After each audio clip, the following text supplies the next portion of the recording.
За сайн байцгаана уу? Idea to Impact багийнхан байна. Бидний төслийн нэр бол Говийн Одис.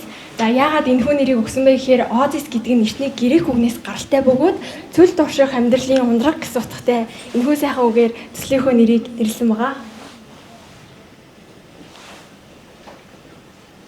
За багийн гишүүдэд танилцуулах юм бол багийн ахлагч Наран Солон миний бие. За санхүү хариуцсан Мөнх Заяа. За үйл ажиллагааны зохицуулагч Буян Жаргал, контент бүтээгч мэдээлэл хариуцсан Дэлгэр Мөрөн, маркетинг хариуцсан Нацаг Дорч гэсэн багийн бүрэлдэхүүнтэй байгаа. Бид төслийнхаа хүрээнд тэгэхээр асуудал байгаа. Асуудлын дээр хамаар тэр дундаа нийт Монгол орондоо цогцлон нэрвэгдчихсэн. Тэр дундаа говийн нөхцөл говийн ихэнх нутгийн нь 90% нэн төлөв үлдсэн 10 гаруй идэвхтэй төлөвлөлтөнд явагдаж байгаа буюу ийм сулгаан гарсан байдаг. Мөн дээрээс нь Өмнөгов аймгийн 70-аас сумд оршин байсан Улаан нуур гэх нуур нь өнгөх голын татарснаар болоод ширхчихсэн гэдэг бас зэрэг ийм асуудалтай байгаа. Мөн дээрээс нь ногоон байгууламж хүртэл муу адил маш тотмог байгаа учраас бид асуудлыг шийдэх зүйтэй байна гэж бодсон. Энэ асуудлыг шийдчихвээ. Энэ асуудлынхаа хүрээнд судалгаа явуулж үзэхэд бид бүхэн мэдж байгаа шүү дээ. Бид нэр Монгол бас тэр дундаа цэвэр усны маш том хормсдолтой газар нутагтай явждаг. Газрын гадаргаад Монгол их тэмжих цэвэр ус байдаггүй. Хөвчлэн гүний ус ашигладаг. Тэнгүү гүний усыг бид нэр яг их хөвчлэн ашиглаж байгаа юу гэх юм бол их хөвчлэн уулархаа бүс нутгад их хөвчлэн ашиглаад түүнээс бодлоо газрын гүний ус нь хомсож байгаа. Энэ үндсээр бид нэр өмнө аймаг зохицсон сумын айлхуудаас судалгаа авчихсан. Айлхуудад судалгаанд хамаарсан 100 гаруй айлуудаас ихэвчлэн 2 сар ихэвчлэн сар дунджаар 200-аас 300 литр усыг дунджаар ашигладаг. Энэ бол энүүхэн ашиглаж байгаа бас. Мөн 7 хоногт 100-аас 150 литр усыг бас мөн адил энүүхэн ашиглаж байгаа бас. Тэгэхээр энэ их уснууд нь дөнгөж угаалга галтайгаа хаягдал усанд ашиглагдаж байгаа бол бусад ашиглагдах байгаа ус нь энээс их бах боломжтой шүү дээ гэдэг асуудыг төвшүүлсэн учраас бид энэ зүйлийг гаргаж өгч байгаа маа. Мөн судалгаад үзэх юм бол Монгол улсын их хвшлэн газрын гүний ус нь 1.89% эзэлдэг. Тэгэхээр энэ ус нь 10 жилийн хувийн нөөцтэй байлаа гэж бодох юм бол бид 10 жилийн дараа усны төлөх дайн хийнэ. Тэгэхээр энэ эрсдлийг бид нэр үүсгэхгүй тул өнөөдөр өсөж ирэх зүг байх.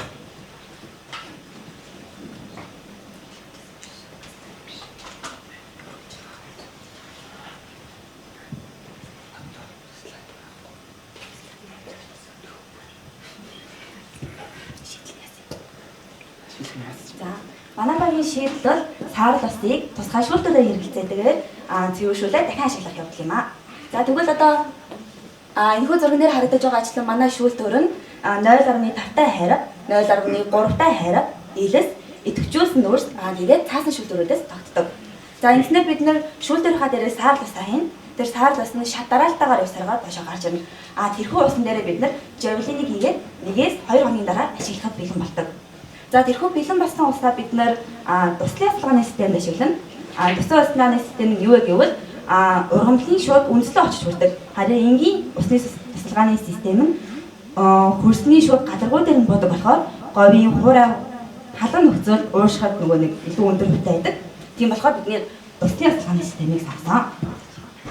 За тэгээд манай төслийн инновацийн давуу тал нь юу вэ гэвэл low cost easy installation буюу хим дуртай цэвэрлэхэд хэлбэр мөн water saving up to 50% буюу усыг 50% хэмнэн. Энэ нь юу гэсэн үг вэ гэвэл энгийн усалгааны системийг бодвол 2 дахин илүү усыг хэмнэгэ гэсэн үг. Мөн айл өрөх, сургууль тэгээд олон нийтийн газруудад суурилах боломжтой. Тэгээд байгаль орчин ээлтэй гэсэн тус давуу талтай.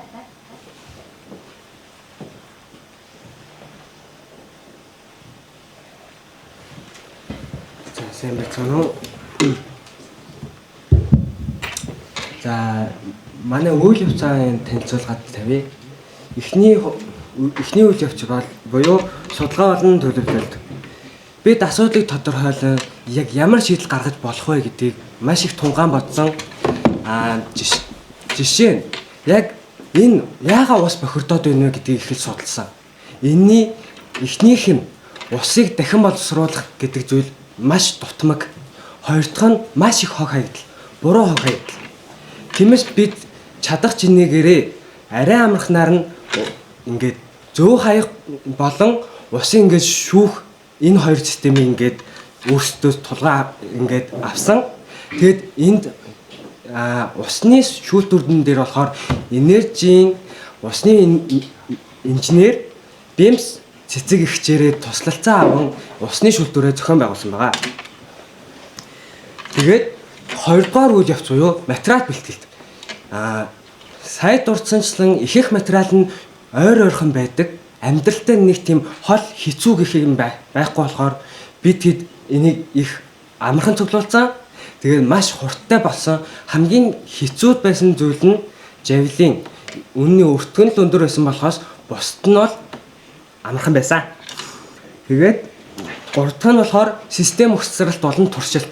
Систем өгсрэлт болон туршилт дээрээ бид өөрсдийнхөө системийг барьж үзсэн. Тэрийг усаа шүүж чадж гэнэ үгүй юу гэдгээ шалгаж үзсэн. Тэгээд маш амжилттайгаар бүтсэн. Хамгийн бахархууштай нь бид энийг анхны оролдлогоороо хийж чадсан бөгөөд ямар ч туршлагагүй хүн энийг зүгээр л тийм схем зураг аваад барьж болох боломжтойгоор би энийг давуу талаа гэж үзэж байгаа. Тэгээд дөрөвт нийгмийн төсөл. Бид одоо энэ их юм хийчлээ. Энийг танилцуулах хэрэгтэй. Тэгээд бид Ловис гэдэг өдөрлөг зохион байгуулсан. Энүүгээрээ бид байгалийн сөрөг үр дагавартай зүйлсийг танилцуулаад түүний шийдлийг танилцуулсан. Тэгээд яагаад заавал хайр гэхээр хүннийг хайрлах ёстой гэж. Яагаад зөвхөн хүн байх ёстой гэж бид бас байгалаа хайрлах хэрэгтэй гэдгээ доод үеийнхэндээ багш нартаа сурталчилсан. Тэгээд Ловис өдөрлөгт маань 197 хүүхэд оролцсон. Дараа нь бид ангиангуудаар явж сургалт хийсэн. Ангиангуудаар явдаг цөөхөн хүүхдэд туулж ажиллаж илүү сайн импакт өгсөн. Тэгээд нийт ангиудтайгаа нийлээд бид 297 хүүхдэд сургалт явуулж чадсан. Тэгээд бид давхар батраа хурааж нөгөө шүүлтүүрээрээ цэцэг усалж өөрсдийнхөө үр дүнгээр нийт сая 136 мянган усыг амжилттайгаар хамгаалж чадсан. Тэгээд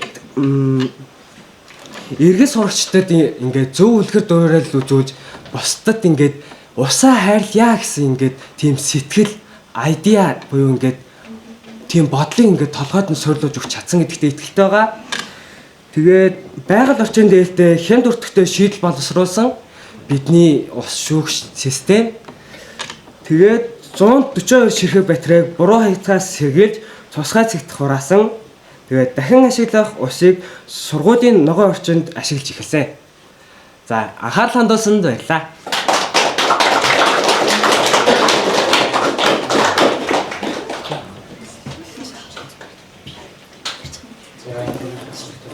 Багаараа дэлгэлээ тавьчихээ. Минь тэр ямар Энэ хэрэг слайд нь багцмаа.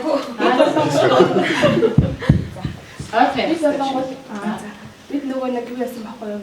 Байгаль болон нийгэмд ямар нөлөөлөл үзүүлэх вэ гэдэг талаар бид манай багийнхан засаг дарахтай хийсэн уулзалтын үр дүнд сумын энэ хойд хэсэгт 40 га газар тийм ногоон байгууламж зохион байгуулж байгаа. Тэрийг бид цэвэршүүлсэн саарл тусаараа босчруулалт хийгэж төлөвлөсөн. Тэгээд үүний үр дүнд бид маш их хэмжээний цэвэр усыг хамгаалж байгаамаа. Тэгээд мөн бид машин угаалга болон хувц угаалгын газруудтай хамтран ажиллаж тэднээс ялгарсан усыг нь цэвэршүүлэх тийм зорилготой байгаа. Мөн айл өрх болон хувийн тийм албан газруудтай хамтран ажиллаж хэрэгцээгүй тийм усыг багасгах хэрэгцээгүй усыг багасгах гэх маш олон шинэлэг санаануудыг санаачилж тэгээд үүнийгээ хэрэгжүүлэхээр төлөвлөж байгаа.